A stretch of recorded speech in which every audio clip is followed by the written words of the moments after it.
Assalamualaikum warahmatullahi wabarakatuh. Pertemuan hari ini jatuh pada pertemuan ke-10, yaitu saya lanjutkan dengan perkuliahan proses perencanaan pemasaran untuk materi manajemen pemasaran 1. Pemasaran itu ilmunya sangat luas sekali, ya.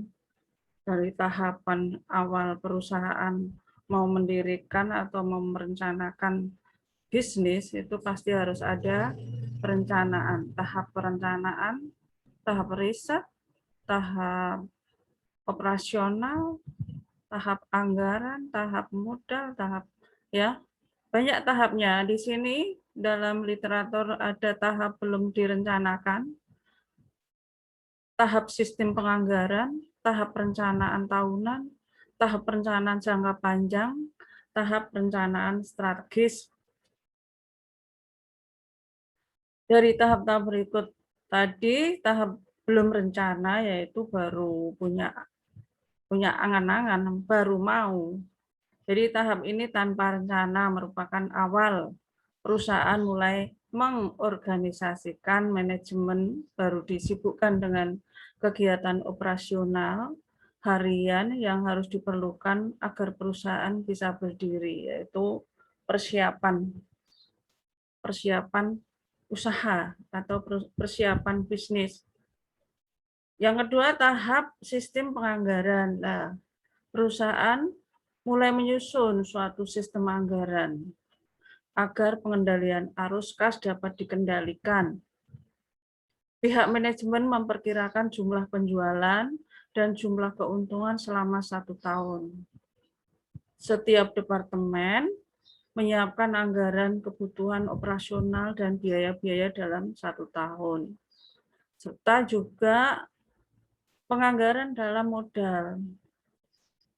Berapa besar yang harus dikeluarkan sebandingkah pasti yang akan dicapai adalah keuntungan. Itu suatu perencanaan yang diterapkan dalam bisnis.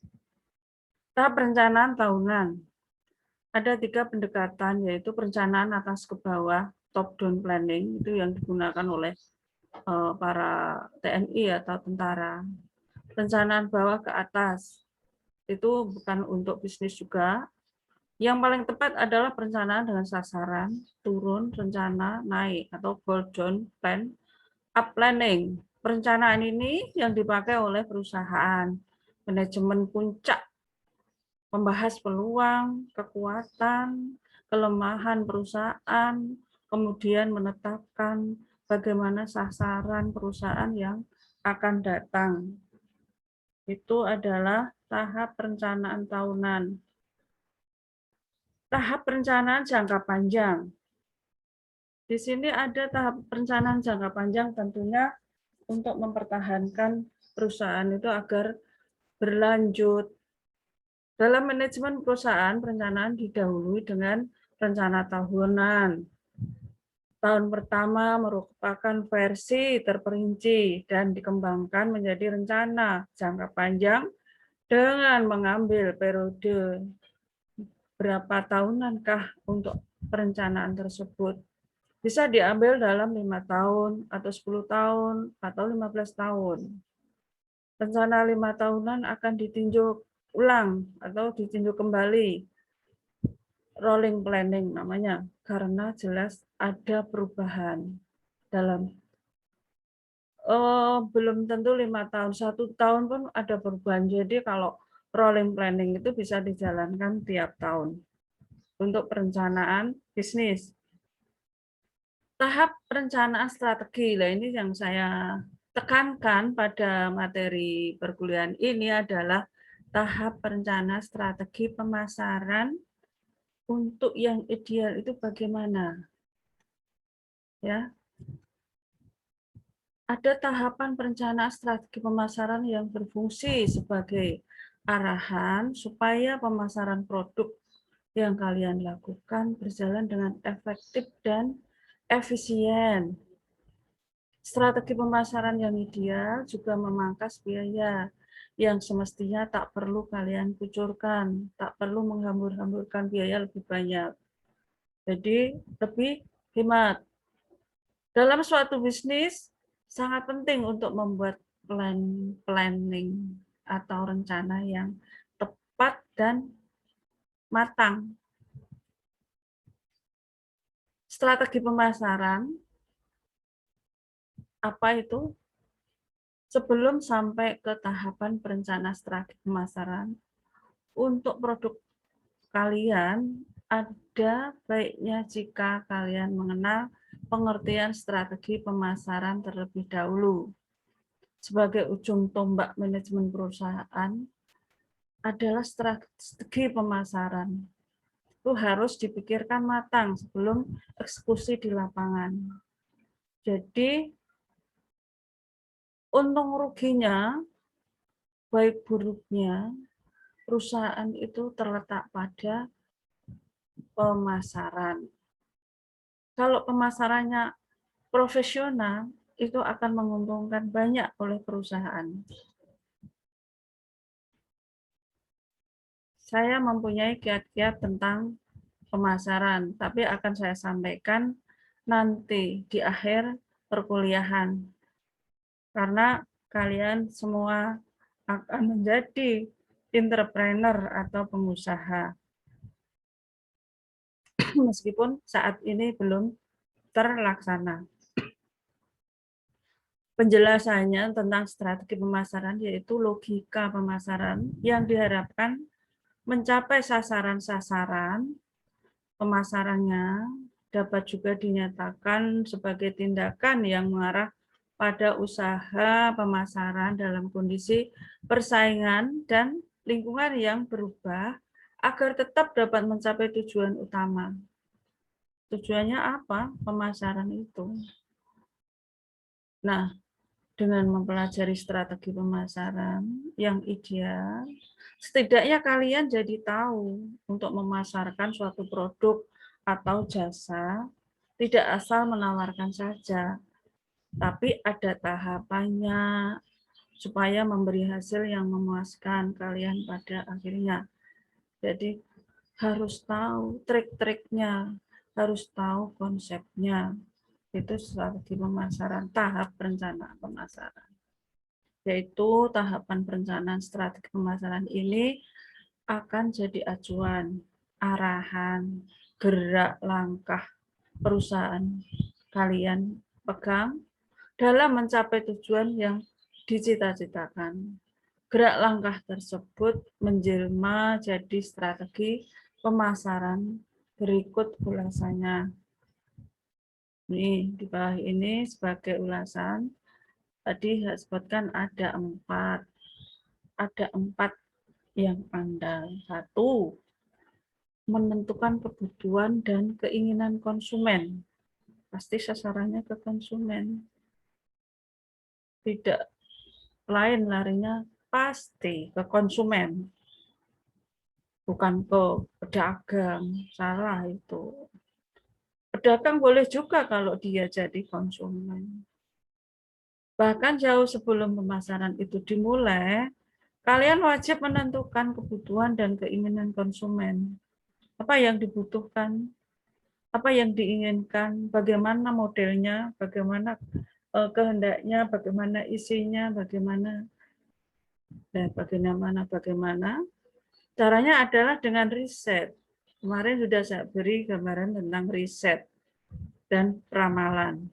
Cari tahu produk apa yang jadi kebutuhan serta keinginan calon pelanggan atau konsumen dan belum terpenuhi. Dengan mengetahui kebutuhan konsumen kalian dapat menemukan segmen pasar dan karakteristik yang kalian tuju. Tak hanya itu, riset membawa kalian menemukan ada atau tidaknya kompetitor yang berpotensi jadi pesaing berat. Kira-kira ada enggak pesaing yang berat? Kira-kira apa yang menjadi pesaing? Nah, harus juga mengamati juga terhadap pesaing tersebut. Apa yang dikeluarkan produknya? apa kualitasnya. Jadi sama-sama kecap kalau punya persaingan kualitas yang lebih bagus, pasti akan kalah dengan kompetitornya. Disitulah pesaing-pesaing akan saling berebut konsumen.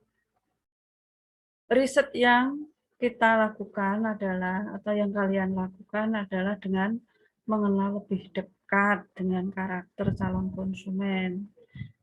Jadi bisa mengamati calon konsumen.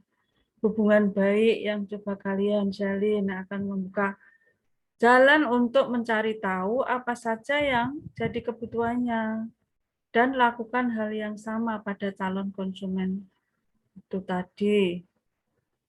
Calon konsumen punya keinginan dan kebutuhan berbeda-beda. Supaya lebih fokus, kalian bisa mengarahkan pada satu koridor tertentu, semisal produk makanan atau fashion atau hal lain.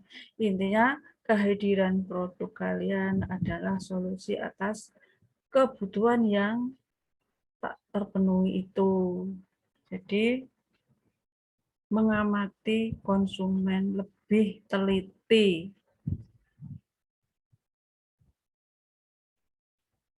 Tapi yang perlu kalian ingat adalah tempat tinggal calon konsumen punya peran penting dalam menentukan strategi selanjutnya. Konsumen yang tinggal di pusat kota punya kebiasaan berbeda dibandingkan pelanggan di pinggiran kota. Orang kota ingin membeli fashion itu kalau dia sering ke mall atau ke pasar, pasti akan tahu model-modelnya dan dia akan tertarik. Akan lebih sering belanja dibandingkan orang pinggiran kota atau orang pedesaan. Biasanya konsumen di pusat kota lebih konsumtif, terlebih banyaknya pusat perbelanjaan dan outlet-outlet yang tak terhitung jumlahnya. Kemampuan analisis kalian sangat diperlukan di poin ini sebelum menguji produk yang menerjukan di tangan konsumen, apalagi di saat-saat e-commerce, belanja online. Ini harus bersaing di dalam IT atau di dalam teknologi. Teknologi IT harus lebih canggih untuk mempromosikan fashion atau bisnis yang dipegang atau perusahaan yang ada yang kalian buat. Sejalan dengan hasil riset, ini yang kedua ya, memilih sasaran pasar. Sejalan dengan hasil riset dan analisis yang kalian lakukan, tahap menentukan pelanggan, menentukan konsumen. Kalian sampai pada tahap memilih sasaran pasar, yaitu dinamakan target market. Sasaran pasar yang kalian tuju yaitu kelompok konsumen yang jadi sasaran khusus usaha pemasaran kalian, usaha kalian. Karena saya katakan kalian itu kalian punya usaha, punya bisnis sebagai pelaku usaha, sebagai pelaku bisnis. Adapun cara memilih target market, kalian bisa memakai pisau bedah analisis berdasar geografis, demografis, dan psikografis. Kebijakan yang kalian lakukan ini nantinya dapat membantu usaha memilih sasaran pasar, itu usaha risetnya tadi. Segmentasi pasar atas dasar geografis adalah mengelompokkan pelanggan berdasar unit geografis seperti negara, provinsi, dan daerah tertentu. Sedangkan atas dasar demografis yaitu metode pengelompokan konsumen berdasar umur, pendidikan, pendapatan, jenis kelamin, dan lain sebagainya.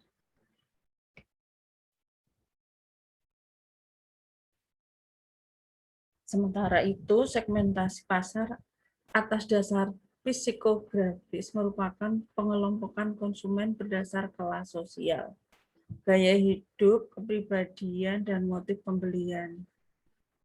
Nah, tahapan perencanaan strategi pemasaran yang kalian lakukan adalah memilih sasaran pasar. Di antaranya adalah pasar individual, individual market, pasar khusus, niche market, dan pasar segmentasi, segmentation market. Pasar individual adalah jenis pasar yang bisa kalian terapkan berdasar pesanan. Jadi produk yang kalian produksi umpama dipasarkan setelah kelompok konsumen memberikan permintaan tertentu dan berniat merealisasikan pembelian atas permintaan tersebut. Jadi berdasar pada pemesanan.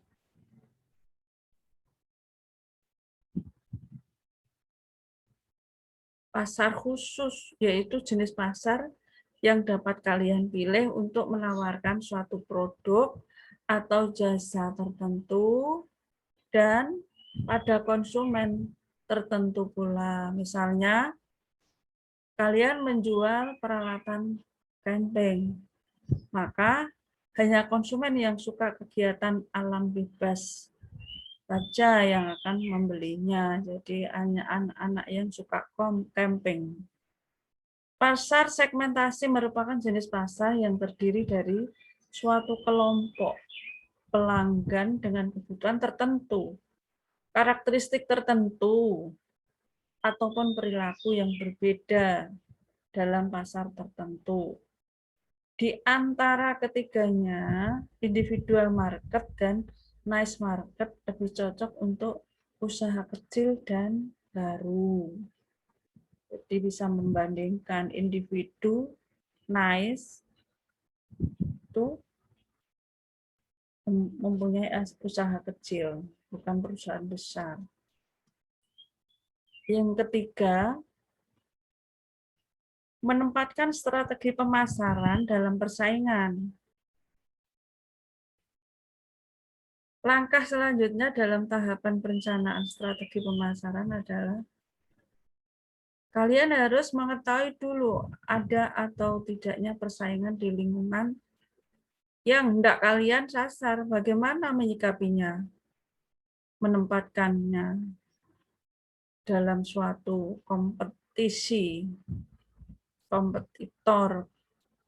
Keberadaan kompetitor bukan tak mungkin menghambat produk kalian laku di pasaran.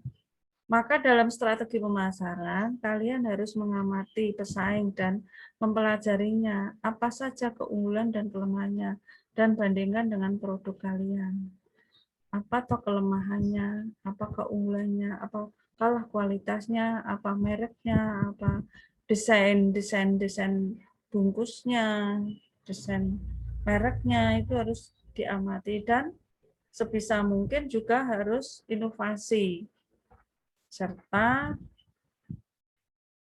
bagaimana lokasi kalau memang ada kompetitor itu hindari mencari yang jauh dari kompetitor. Kelemahan kompetitor merupakan celah bagi produk kalian untuk menawarkan keunggulannya. Semisal produk kompetitor tidak dikemas rapi, kalian bisa menawarkan produk yang punya kemasan rapi dengan harga yang sama. Dengan kemasan yang model, mungkin sana bulat, sini segitiga atau segi empat, ya beda kemasan juga mempengaruhi pembelian konsumen. Dan agar kalian memenuhi permintaan pasar, kalian harus fokus pada strategi orientasi pelanggan atau customer oriented, kualitas produk quality, kenyamanan pelanggan convenience, inovasi produk dan layanan, innovation, dan kecepatan, speed. Yang keempat, bagaimana memilih strategi pemasaran. Sebagai acuan dari kinerja untuk mengenalkan produk kalian pada konsumen, maka pengujian dan penelitian menjadi tolok ukur sukses tidaknya dalam memilih strategi pemasaran dalam tahapan perencanaan strategi dalam bauran pemasaran, yaitu strategi bauran itu katakan 4P. Nanti akan sampai pada di situ. Ini bauran pemasaran marketing mix, yaitu seluruh kegiatan terbaik sebagai strategi pemasaran kalian supaya memenuhi kebutuhan target pasar yang terdiri dari 4 elemen dasar atau 4P. Apa saja itu 4P? 4P itu 1, produk, customer solution. Output dari bisnis adalah barang atau jasa yang kalian tawarkan untuk memenuhi kebutuhan dan keinginan konsumen. Dari sudut pandang konsumen, produk tersebut adalah solusi atas permasalahan kebutuhan yang bisa kalian bantu mewujudkannya. Jadi merupakan produknya. Itu yang dipasarkan adalah produknya. Atau jasa. Yang kedua adalah price, customer cost, harga. Harga yang cocok, harga yang sebanding, seimbang, harga yang bisa meraih pasar, yaitu harga yang kalian tentukan dalam memasarkan produk merupakan besar pengorbanan konsumen, mengeluarkan biayanya untuk mendapat apa yang jadi kebutuhannya. Bagi kalian sebagai pelaku usaha, harga juga menjamin keberlangsungan bisnis lewat laba yang kalian peroleh. Jadi harga itu harus merencanakan harga itu betul-betul bisa mengamati terjangkaunya konsumen, tidak terlalu tinggi dan tidak terlalu rendah. Jadi standar bagaimana menurut geografinya tadi yang di atas juga harus menyesuaikan, istilahnya menyesuaikan diri harga itu. Ya. Promosi communication. Nah, itu yang ketiga. P yang ketiga adalah promosi. Pada hakikatnya promo adalah metode komunikasi yang kalian pakai dalam mengenalkan produk pada konsumen dalam sebuah target pasar. Promosi bisa dilakukan dengan benar, maka akan menciptakan citra produk atau brand image pada konsumen. Ya, promosinya juga harus yang baik. Etika, attitude-nya juga harus dipakai. Ada banyak metode promosi seperti memasang iklan di baliho.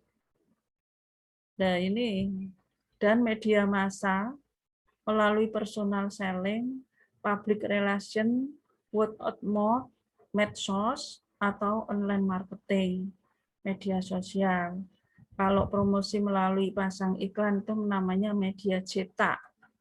Media cetak pun harus bahasanya yang promotif, bahasanya yang menarik. Mungkin bisa dikasih foto artis atau bisa dibuat sedemikian orang melihat, wah tertarik juga itu dalam baliho itu yang besar-besar tuh seperti kopi itu nikmatnya sampai ke tetes terakhir. Nah, contohnya seperti itu. Di media massa bisa juga lewat TV, media cetak melalui radio atau ini kalau personal selling itu melalui door to door. Jadi selling itu kan menyampaikan informasi ya. Orangnya namanya itu namanya ya pegawai yang menawarkan produk-produk itu. Sales itu saya kalau mengatakan tidak selling. Sales orangnya, selling adalah pekerjaannya. Sebetulnya ya tidak pas ya menurut saya. Public relation itu bisa jadi PR itu bisa menyampaikan juga lewat pertemuan organisasi-organisasi.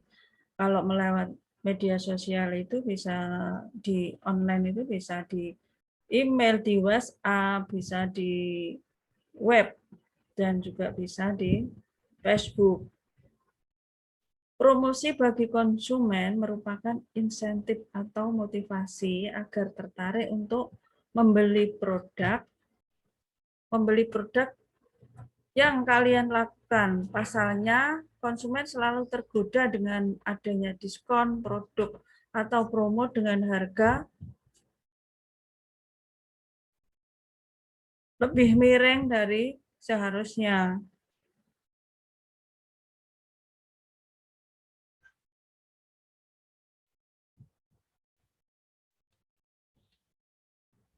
Yang keempat, P,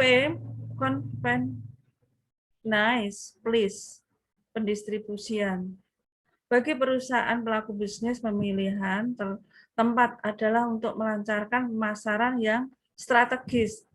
Tapi bagi konsumen, tempat yang disediakan adalah upaya untuk mencari kenyamanan, kemudahan, dan kecepatan untuk memperoleh barang yang dibutuhkan oleh konsumen. Tidak jauh dari tempat tinggal, dengan biaya transport sedikit lebih murah dan lebih efisien dalam perjalanan yang enak, lancar, perjalanannya lancar. Jadi konsumen itu kalau mau beli lebih didekatkan. Jadi pengusaha itu mendekatkan kepada konsumen, tidak malah menjauh pada konsumen. Itu yang namanya pendistribusian dari pelaku bisnis. Memilih tempat yang strategis. Ya, itu penting. Bisa membuat konsumen lebih banyak. Lebih memperhatikan lebih dekat. Ini yang tadi tahap yang 4P sudah menginjak pada sifat dan isi rencana pemasaran. Di dalam isi rencana pemasaran itu yaitu isi-isinya antara lain, ini sebetulnya lebih di awal tadi. Rencana perusahaan, satu, corporate plan. Yang kedua, rencana divisi atau divisional plan. Tiga, rencana lini produk, product plan. Yang keempat, rencana produk atau product plan. Yang kelima, rencana merek atau brand plan. Yang keenam adalah rencana pasar, market plan. Yang ketujuh, rencana produk pasar, produk market. Yang kedelapan, rencana fungsional atau fungsional plan. Itu rencana perencanaan dalam pemasaran. Minggu depan bisa saya lanjutkan tentang rencana-rencana tersebut. Sebetulnya hanya singkat sih. Yang paling penting adalah tadi tahap yang 4 ideal tadi, itu pemasaran yang paling pokok. Dan besok akan saya tambah kiat-kiat bagaimana kiat-kiat pemasaran jitu di lapangan. Tuh ya.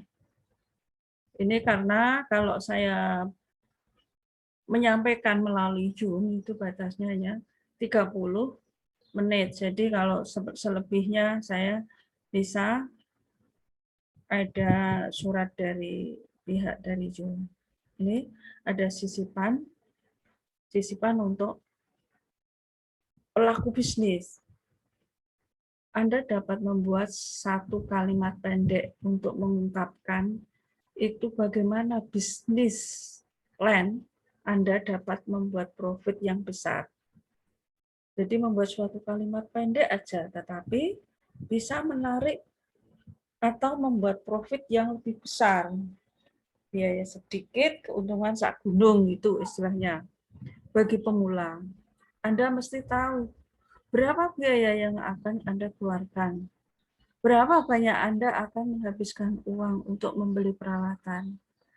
Berapa biaya membayar sewa, berapa biaya membayar pegawai, dan menutup biaya-biaya yang tak terduga lainnya. Nah, itu harus kamu susun. Yang kedua, maka Anda dapat menggambarkan secara tepat seberapa banyak Anda harus menjual tiap bulannya untuk mendapatkan rupiah. Untuk menutup segala biaya dan mendapatkan keuntungan di sisi lain. Jumlah itu semua Anda butuhkan untuk membuat sebuah analisa break even atau analisa keuntungan dan balik modal. Itu adalah suatu prinsip perencanaan atau ini sebagai sisipan saja. Saya kira untuk materi yang perencanaan dan strategi pemasaran ini saya cukupkan sekian. Semoga materi ini bermanfaat untuk kalian sebagai calon pembisnis atau pembisnis. Saya akhiri. Wassalamualaikum warahmatullahi wabarakatuh.